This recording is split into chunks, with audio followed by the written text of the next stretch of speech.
NBA playoffs, NHL playoffs. It will be spectacular. For ball, no higher seeded team outright won the head-to-head with the team they're matched up against in the first round. That's something. And for Stanley, the top teams in each conference have the 6th and 7th best odds to win it all. That's another thing. Anything is possible. Let's go around the horn.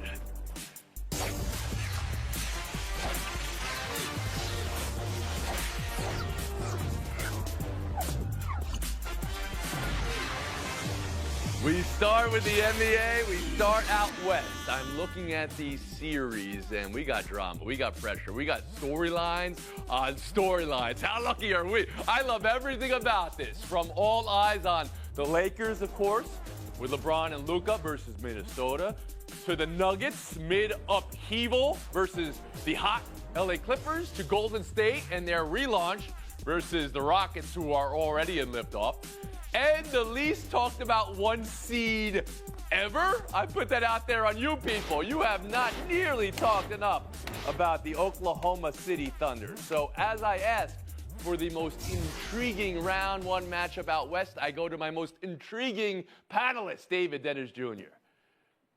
I'll take it. For me, the most intriguing matchup is the Denver Nuggets and the Los Angeles Clippers. On one side, you have the Nuggets, who have the best player in the world. They just got rid of their coach, and despite the year that Jokic is having, he may not get out of the first round. And then on the other side, you have this Clippers team that is this sort of cornucopia of chokes and worry about injuries and who is going to perform in the playoffs, and you're worrying about Harden, who may be able to rewrite his playoff legacy, and Kawhi Leonard, who everybody's waiting to be injured, who may not be injured, who, by the way, this team has only lost 2 games in the last 15, one to the Thunder and another when Kawhi didn't play against Cleveland. They are maybe the hottest team in the West. They might not make it out of the first round. There's going to be one of these two teams facing extreme disappointment in about a week and a half, and that's going to change the trajectory of both of these franchises. Oh, intriguing. Nuggets, Clippers. Courtney Cronin around the horn to you. Most intriguing round one matchup in the West.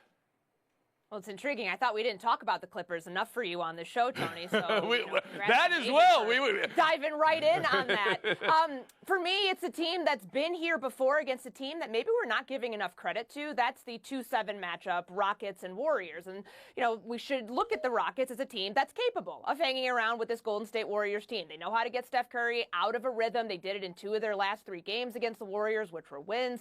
And they have a top 5 defense throughout the season. The Warriors, on the other hand, coming off, the game against Memphis in the play-in tournament where they squander a double-digit lead going into halftime, and then they're able to squeak out that win. They show they're a little vulnerable, but at the end of the day, when you take a look at Steph Curry and Jimmy Butler, I trust that the Warriors have the guys that you want to get the ball to in crunch time. I don't know if the Rockets are there just yet, but if the Warriors aren't able to make it out of this series, we're talking about a complete disaster after they went out and got Jimmy Butler at the trade line to make a deep playoff run. I do think there's a lot at stake for the Warriors, but I like them in this matchup, and I'm intrigued to see what they do and how they bring it to the Rockets. Intrigued is the word, Bob. Ryan, I go to you now. Round one matchup in the West. To me, in the West, it's a photo of interest between the 2 older teams, the Lakers and the Warriors. I'll give it a photo finish lead to the Lakers because Los Angeles Lakers are eternally fascinating to the public. Everybody's intrigued with them. And this year they've added a layer to the whole story as they try to get back to where they once were with the whole Doncic trade, which is working out pretty damn well, in part because LeBron is making it work well by sacrificing his game to the way I thought he could and would. And they've got a 3rd star now in Reeves. And people out there are expecting something there, no question. And Warriors, we all know the Jimmy Butler trade is working out very, very well. And now they're old guys, last hurrah thing. And we saw how they got off the other night with 38 from Butler and 37 from Curry, et cetera. But to me, it's about, you can talk about anybody else, OKC, you can talk about Denver, you can talk about, but it's the Lakers. People care about the Lakers. They hate them or they love them, and it's the Lakers. All right, the Respect Your Elders portion of the program. Well done, Bob Bryant. And Pablo Torre around the horn to you. I didn't realize this was a democratic exercise. What are most people intrigued by? Yes, that is correct. Bob Ryan, of course, the oracle of basketball that he is, has it right on that. To me, I go to where we started. I go to the Nuggets. Tony, because I'm looking for what I've never seen before. We've never tested in an experimental way in the postseason what it means to fire your head coach right before you're supposed to go on a finals run with a player in Nikola Jokic, by the way, whose on-off court numbers are so dramatic as to suggest that maybe the Nuggets and their replacement GM, of course, replacing the GM they fired, Calvin Booth, might actually believe that the real coach on the floor is that guy, is Jokic himself. And so to me, we're going to get some real answers to big picture questions. What does coaching really matter when it comes to the postseason? How good can a player on the floor be when it comes to X's and O's and scheming up everything? And then on the other side, you just happen to have the guy that we like to say resembles physiologically Michael Jordan when he's healthy, but oftentimes isn't healthy enough to even be in the factor of a conversation. So to me, Clippers, Nugs. Okay. I am watching. I'm interested in the pressure points here now, and I want to ask more specifically, Bob Ryan, I'll start with you. The player with the most pressure on them going into this round one matchup. I think it's Doncic because he is not a perfect player. He's a guaranteed, almost guaranteed triple-double. But what the big technical question for the Lakers is, will they be able to cover him up on defense? How much will people be able to exploit his legendarily woeful defense? And that's going to be a big question. So I think it's Doncic. Doncic for you, Pablo Torre? I think it's Jimmy Butler individually. Oh, you do? The guy you get because of the postseason. No, I think it's because you get him for the postseason, and now it's time. Hey, was he worth all of the trouble he went through to get out of where he was in Miami? And now, guess what? It's time to prove David? it. Afternoon Joe makes a good point, but I'm going to stick with the series that I'm talking about here, and that is Kawhi Leonard. This guy who everybody's been talking about for the last 5 years, been perpetually injured. We don't believe in him come playoff time, and he has been as healthy as he's been for the last half decade, and I don't know how many more chances he has of having a playoff run. So in round like one, this. you think there's the most pressure on Kawhi Leonard. And Courtney Cronin, around the horn to you.